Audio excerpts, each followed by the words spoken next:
Internet ভেঙে দেবেন। তার কথা মতো প্রথম 30 মিনিটে এসেছে 1 মিলিয়ন ভিউজ, আর প্রথম 12 ঘন্টায় এসেছে 13 মিলিয়ন ভিউজের হিসাব বাদ দিয়ে রোনালদোর সামনে থাকা এই পানির বোতলে নজর দেয়া যাক। অন্য ফুটবলাররা যখন অস্বাস্থ্যকর পানীয় প্রমোট করেন, রোনালদো তখন সাধারণ পানীয় প্রমোট করছেন। ঠিক এই কারণেই তিনি আলাদা। ক্রিস্টিয়ানো রোনালদো একাই একটা পৃথিবীর সমান। 800 কোটি মানুষের পৃথিবীতে রোনালদোর ফলোয়ার্স 100 কোটি। গোটা ইউরোপ মহাদেশে এত জনসংখ্যা নেই। ফেসবুক থেকে ইনস্টাগ্রাম রোনালদোর রাজত্ব সবখানেই। ইউটিউব চ্যানেল খুলে মাত্র 1.5 ঘন্টায় তিনি 1 মিলিয়ন সাবস্ক্রাইবার পেয়েছেন।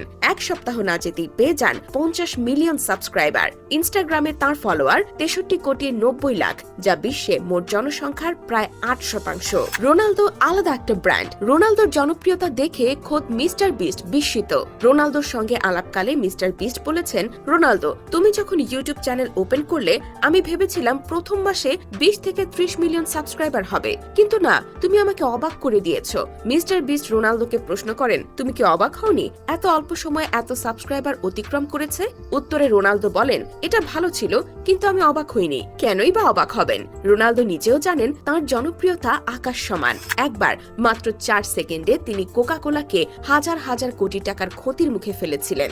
রোনালদো শুধু কোকা-কোলার বোতল সরিয়ে সাধারণ পানির বোতল টেবিলের উপর রেখেছিলেন, আর মাত্র আধা ঘন্টার মধ্যে কোকা-কোলার ব্র্যান্ড মূল্য $400 কোটি কমে যায়। রোনালদোকে বলা হয় আইডলদের আইডল। ভিনিয়াস জুনিয়র, রদ্রিগোরা রোনালদোর মতো করে গোল উদযাপন করে। এমনকি মেসির দেশের তরুণ ফুটবলার গার্নাচো রোনালদোর অন্ধভক্ত।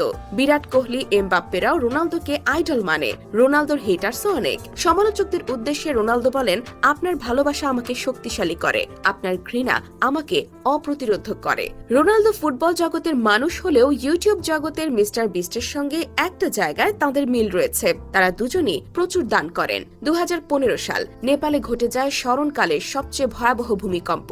রোনালদোর কানে সেই খবর পৌঁছে যায়। খবর পাওয়া যায় সাথে সাথে তিনি দান করেন $79 লাখ, বাংলাদেশি মুদ্রায় যা প্রায় 63 কোটি টাকার সমান। প্রলয়ঙ্করী সেই ভূমিকম্পে নেপালে 8,000-এরও বেশি মানুষ প্রাণ হারিয়েছিল। তুরস্ক ভূমিকম্পেও তিনি ক্ষতিগ্রস্তদের পাশে দাঁড়িয়ে প্রশংসিত হয়েছিলেন। এই ভূমিকম্পে রোনালদোর খুদে ভক্ত 10 বছরের শিশু নাবিল সাইদ সর্বস্ব হারিয়েছিল।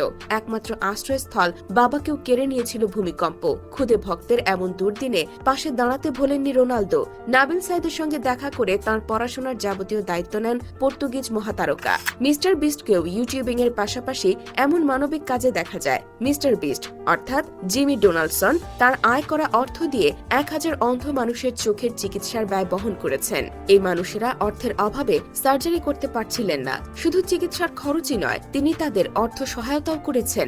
এছাড়া তার একটি লাইসেন্সকৃত দাতব্য সংস্থা রয়েছে, যা মার্কিন যুক্তরাষ্ট্রে অসহায়দের খাদ্য সহায়তা করে। পাশাপাশি পরিবেশ রক্ষার জন্য তিনি নানা সামাজিক কাজ করে থাকেন। ছোটবেলায় মিস্টার বিস্ট হতে চেয়েছিলেন একজন বেসবল খেলোয়াড়, কিন্তু অসুখের কারণে থমকে গিয়েছিল তার ক্যারিয়ার। এরপরই ইউটিউবে আসেন। 2012 সালে মাত্র 13 বছর বয়স থেকে তিনি ভিডিও বানানো শুরু করেন, কিন্তু শুরুতে দ্রুত সাড়া পাননি। তবে 2017 সাল থেকে দৃশ্যপট পাল্টাতে শুরু করে। মিস্টার বিস্ট চ্যানেলের ভিডিওগুলো ভাইরাল হতে শুরু করে। এখন তিনি সাফল্যের সর্বোচ্চ পর্যায়ে। রোনালদোর মতো মহাতারকা যাকে অতিথি হিসেবে ডাকে, সে নিজেও মহাতারকা।